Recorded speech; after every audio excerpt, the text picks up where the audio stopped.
attention, the illest up in the business. I'm hoping to make a killing. Get at me, going coast to coast, going coast to coast. We going coast to coast, coast to coast. Hey, what's going on, everybody? Welcome to another episode of Football Talk.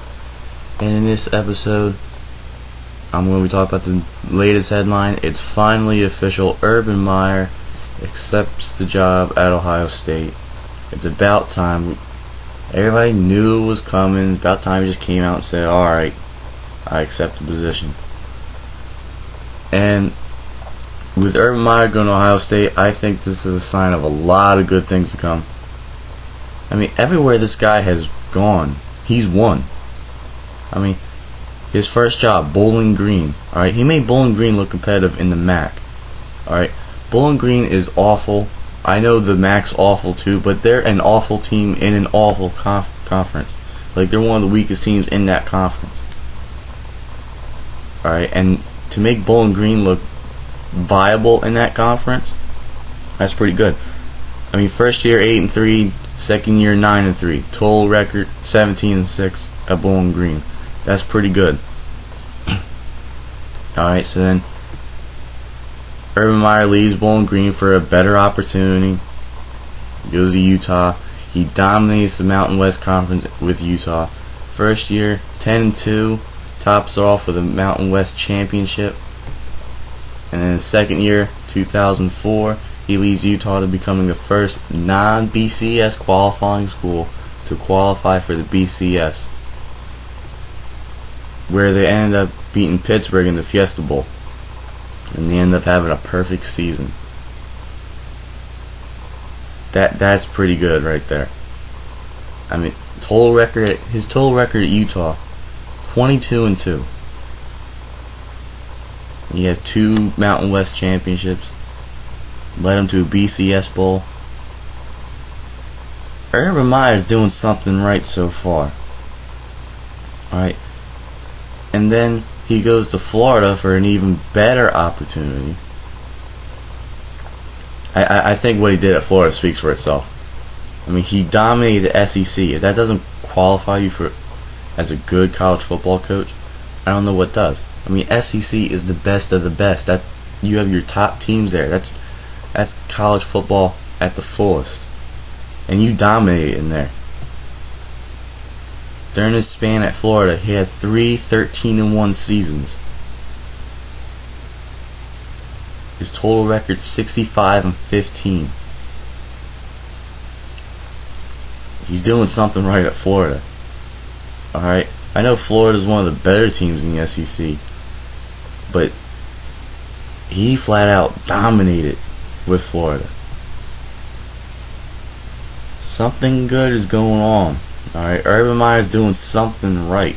Alright, his total record overall, 104-23. Oh, and I forgot to mention, 2 SEC titles and 2 national titles. The guy's doing something right. Alright. Then he has a couple health problems, heart problems, right? He leaves, takes a year off, goes to ESPN, leaves ESPN, now he's back in coaching, and he's going to be returning to his home state of Ohio. He was born in Ohio, he played in Ohio, he played at the University of Cincinnati. He even coached at Ohio State during the 80s, like once as a wide receiver coach, once as a tight end coach. Now he's going to be the head coach of Ohio State. Alright, now, Ohio State, they always recruit the top premier talent because Ohio State's, they're one of the most prestigious college football schools. They're always at the top of the list as far as recruiting classes go. So, that alone, Urban Meyer's going to get consistently a lot of top talent. Not to mention the fact he's a good recruiter by himself. I mean, he's going to succeed for sure in Big Ten.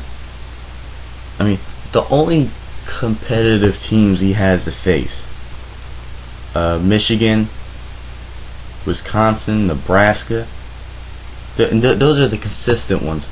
All right, Michigan's always going to play them well because that's the biggest rivalry in all of college football, just about. Wisconsin, they always play well. Nebraska, they're a good football team. So that's 3 teams that will constantly battle them, but I don't really see that much of a threat. All right, and then look at the rest of the schedule: Illinois, Indiana, Purdue, Northwestern, a bunch of nobodies. Urban Meyer, by taking Ohio State, he's going to look like the greatest coach of all time. Well, the greatest coach in the Big Ten in a long time. Alright. I mean, every single year, Urban Meyer's going to be constantly fighting for a Big Ten championship. And on top of that, he's going to be a BCS Bowl contender every year. I'm not saying national title, I'm just saying BCS Bowl, Orange Bowl, Rose Bowl, whatever. Probably Rose Bowl because that's where Big Ten guys always go. Alright. And I've heard some people say he can win national titles right away. Now, it's way, way, way too soon for anything like that. I need to see some proof that that's even possible. I mean, I gotta see this guy actually coach and see the team actually play. I mean, it's going to take a few years for Meyer to prepare Ohio State for the abilities of those top quality SEC teams who are always in the national title race. Alright. I mean, even given a year or two, I don't think they contend with Alabama, LSU. I even go as far as to say Georgia, with the way Georgia's playing. I mean, those SEC teams, they're nothing to play with. I mean, I say about 2 or 3 years, then we may be able to start talking about bringing some national titles to Columbus, depending on how they play, which I think that they'll play well. Urban Meyer's a great coach. They get a lot of talent, like I said. So maybe about 2 or 3 years, then we can start to see how things might shape up. Right? It's way too early to say they're going to win national titles right away with how the SEC is dominating. I mean, SEC has won the past 5, and it's going to be 6 BCS championships. And I don't see any sign of that slowing down. They are the top of college football. That is where college football lives. Alright, nothing gets better than the SEC as far as college football goes. Alright, now Meyer, he's definitely going to have the Buckeyes bounce back from this year. But it's going to take a couple years to become a legit national title contender against these SEC powerhouses. So, like I said, give it a couple years, then we can start talking about national titles. But right now, definite, I can see a Big Ten championship and a BCS bowl, probably a Rose Bowl. But to say a national title right now, that's way too quick. Alright, I think that's going to do it for me on this subject. Let me know what you guys think. Comment section below. Follow me on Twitter at RJFootballTalk. And, you know what, I figure I'm going to end the show. Everybody has their own cheesy little catchphrase, so I'm going to have one of my own. I'll say at the end of every show just because, you know, you got to have that catchphrase. And that is, success is measured by the haters. Remember that. Alright guys, thank you for watching, and keep on tuning in.